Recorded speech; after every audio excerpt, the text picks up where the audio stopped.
Mabuhay!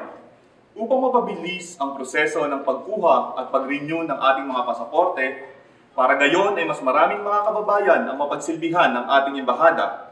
At para rin makasiguro na hindi masasayang ang ating pagpunta sa embahada o sa mga Embassy on Wheels activities nito, upang mag-renew ng pasaporte, mangyaring kumuha po tayo ng online appointment. Ito po ay matatagpuan sa website ng embahada sa www.philembassy-riyadh.org. Libre ba ang pagkuha ng online appointment? Oo naman, ito po ay libre at napakasimpleng gawin. Sundan lamang po ang mga sumusunod na panuntunan. Kung may mga katanungan, huwag mag-atubiling tumawag sa mga teleponong nakasulat sa inyong mga screen. Maraming salamat po.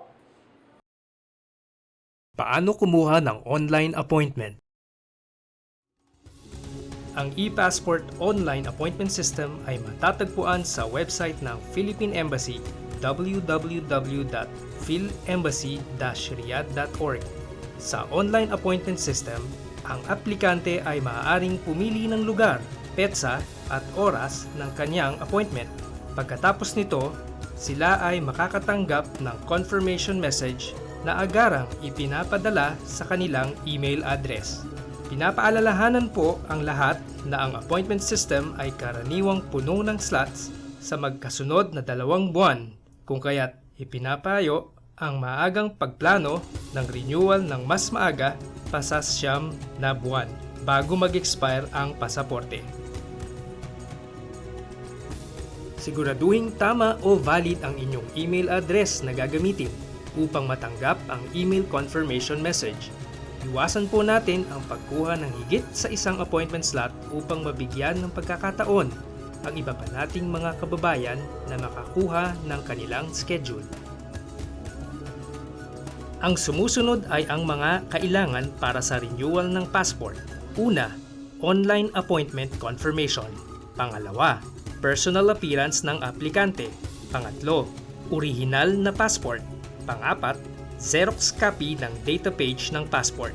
At pang-5, pinunan ng e-passport application form. Ang mga kailangan dokumento para sa pagkuha ng bagong passport. First-time applicant. Una, kopya ng report of birth. Hiwalay ang pag-apply. Pangalawa, personal appearance ng bata. At pangatlo, pinunan ng e-passport application form. Ang mga kailangan para sa nawalang passport. Una, personal appearance ng aplikante. Pangalawa, report ng lost passport galing sa Jawazat na may English translation. Pangatlo, affidavit na nawala ang passport. Pang-apat, kopya ng nawalang passport kung mayroon. At pang-5, pinunan ng e-passport application form. Mayroon 15 araw bago maaproba ang bagong aplikasyon ng passport. Ang mga kailangan para sa nasirang passport. Una, online appointment confirmation. Pangalawa, personal appearance ng aplikante. Pangatlo, orihinal na passport. Pang-apat, Xerox copy ng data page ng passport. Pang-5, affidavit na nasira ang passport. At pang-6, pinunan ng e-passport application form. Sino ang kailangang kumuha ng online appointment? Ang lahat ng aplikante ay kinakailangang kumuha ng online appointment na matatagpuan sa website ng Embassy, www.philembassy-riyadh.org, maliban sa mga sumusunod. Una, yung mayroon ng final exit visa o mag-a-apply na ng final exit. At pangalawa, ang mga bagong panganak na sanggol na may edad na 1 taon pababa. Pangatlo, ang mga senior citizen na may 60 taon pataas. Pang-apat, ang mga may kapansanan. Pang-5, mga babaeng buntis. At pang-6, ang mga nawalan ng passport na nangangailangan mapalitan ito ng agaran.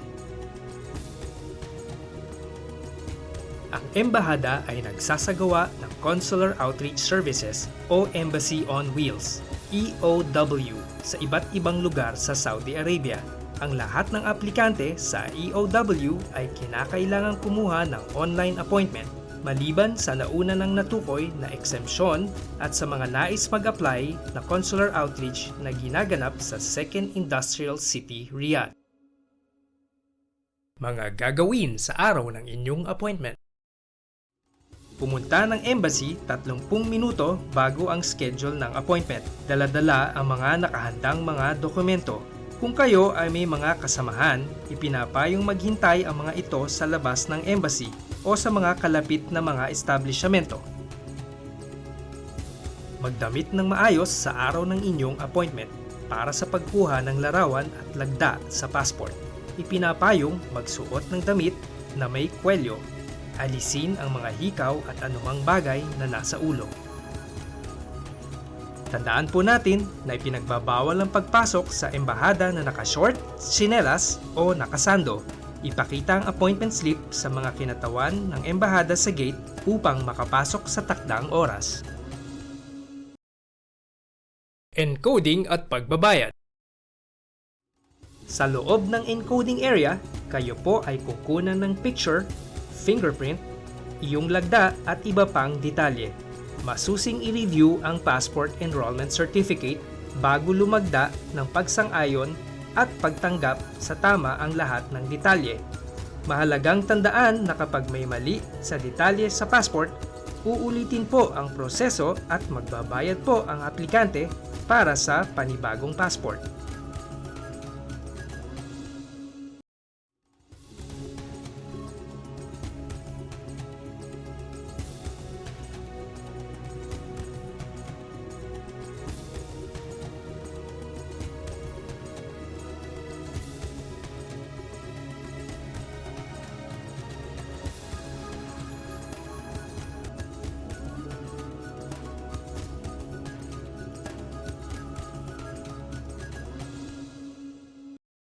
Dalhin sa cashier ang passport enrollment form kasama ng passport slip na ibibigay sa inyo ng encoder at bayaran ang kaukulang halaga. Nagtatapos ang inyong transaksyon sa pag-apply o renew ng passport matapos ang makabayad at ma-validate ng cashier ang inyong resibo. Iligpit po ang inyong lumang passport at resibo at tignan sa website ng embahada pagkalipas ng 30 hanggang 45 araw na maaari nang kunin ang inyong bagong passport.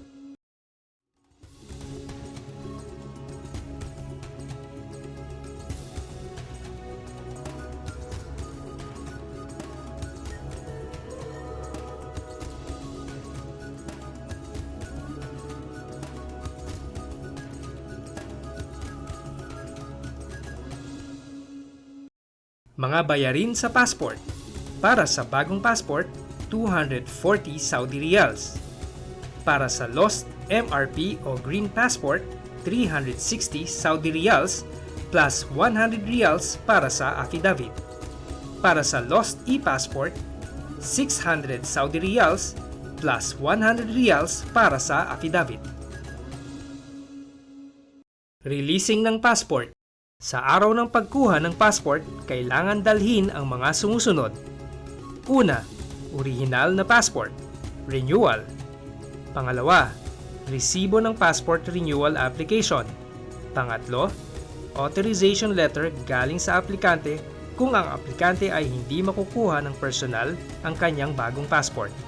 At pang-apat, ID ng kukuha ng passport.